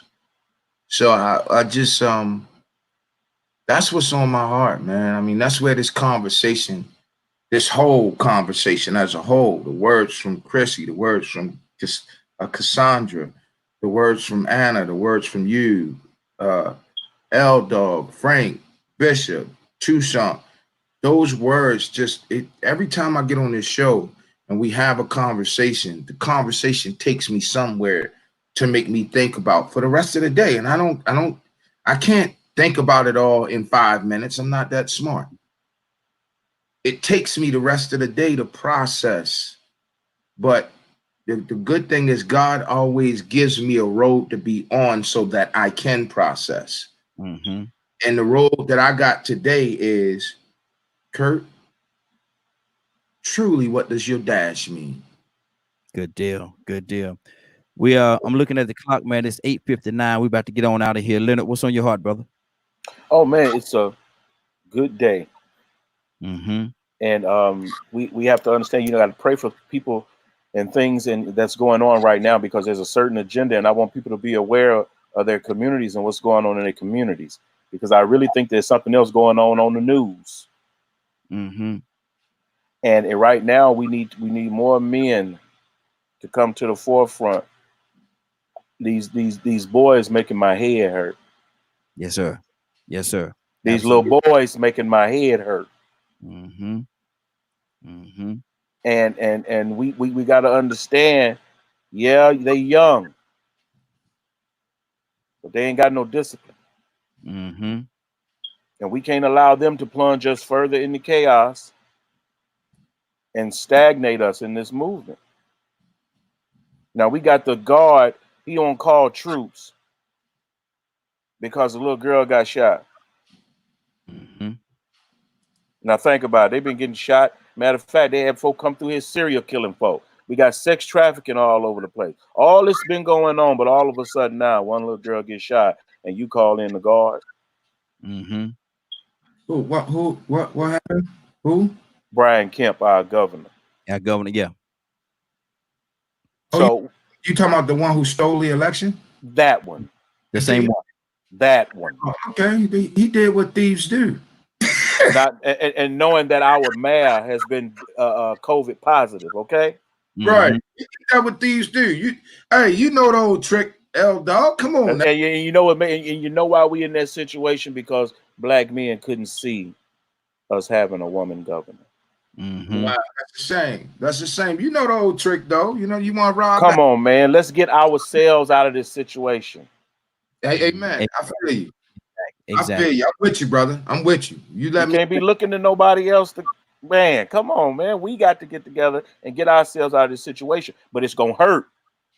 Mm-hmm. It's gonna hurt. Like I tell all my brothers, well, Jesus ain't white, and okay, now that he black, is you gonna do any better than what you're talking about it from? My thing is this right here, and Leonard, y'all not gonna do right, and that's why we suffer. Leonard, when you say it's gonna hurt, I agree with you. It is gonna hurt. It's gonna hurt, man. It's gonna be like pulling teeth, bro. Growing pains, though, brother. Growing pains. Growing pains is good. Leonard, what's going on at 3:00 today, bro? At 3:00 today. If you do not get a chance to hear this show in its entirety, log on to DKM Media now. Yeah, DKMMediagroup.com. DKMMediagroup.com. Absolutely. We done transition, brother. DKMMediagroup.com. Kurt, look here. I need you to wake it up, man, and pray us out, brother. Wake up that holy. We know you ain't sleep, man. Hey, quick question before you go. Kurt, you on mute. Yeah, he on mute. Hamilton, you like that? I enjoyed it. You did? Okay. I'm gonna check it out. I'm gonna really check it out. I haven't seen it, but it's available now. I'm assuming on television, on TV now. It's 3 hours long. Yeah, I know. And it's like, it's 3 hours long right here, and it's really good, but it's like he wanted to tell the whole story. Mm-hmm. After a while, it just starts to sound repetitive. Mm-hmm. So the music sounds like it's just a big loop sample almost, but I enjoyed it. I really did. He did some things in there that we know in history wasn't told to us that we know is true. Thomas Jefferson is played by a black dude. Mm-hmm. Some of the great names we notice on the Declaration of Independence, we now know that they were mulattoes. Those same greats were in the show played as black dudes. So gotcha. Okay. What's up, Leonard? You think in 50 or 100 years they're gonna paint Michael Jackson as being a white dude? Go ahead, pray, brother. Man, you crazy. Pray for Raheem, Kurt. Pray for Raheem, cuz. Let me go on and pray because I got a conference call. Most gracious and heavenly Father, we humbly submit our mind, bodies, and spirits unto you, knowing it is from you from which cometh our help. Father, we come this morning not asking you for anything, but once again, we thanking you for all things. Father, we thank you for the trials, the tribulations, the situations, and the circumstances.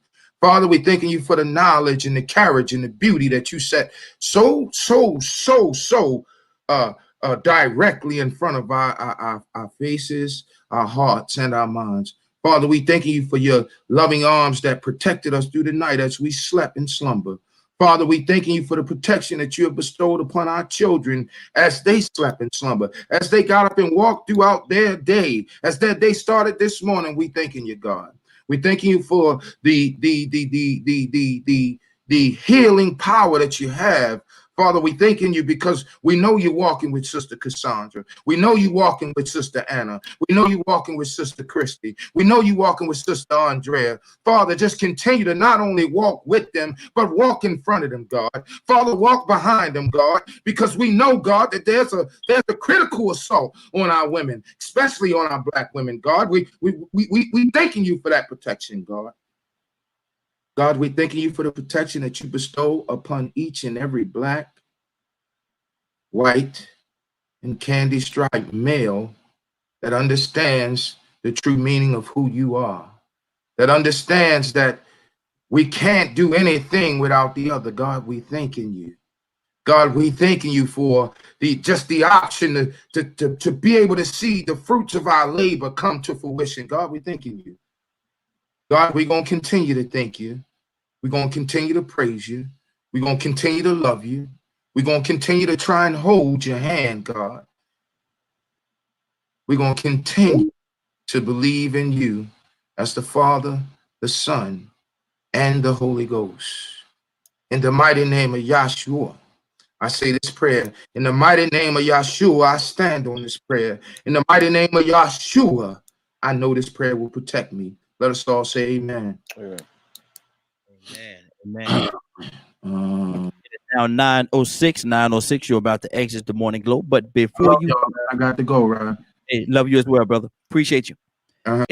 It is now 9:06. 9:06. You're about to exit the Morning Glow. But before you go, I want you to do me two favors, if you will. One, I want you to continue to pray for us because we're certainly praying for each and every one of you. Number two, why this is real simple. I want you to go out there, find somebody, and give them a hug because you never know. It could be the only hug that they get, or it could very well be their last. Love you, and ain't nothing you can do about it. Have a great day and a better tomorrow. Now, we shine some of this light on you from the Morning Glow. I want you to take this light on into this wicked and cruel world that we live in and let your light so shine. You all have a great day.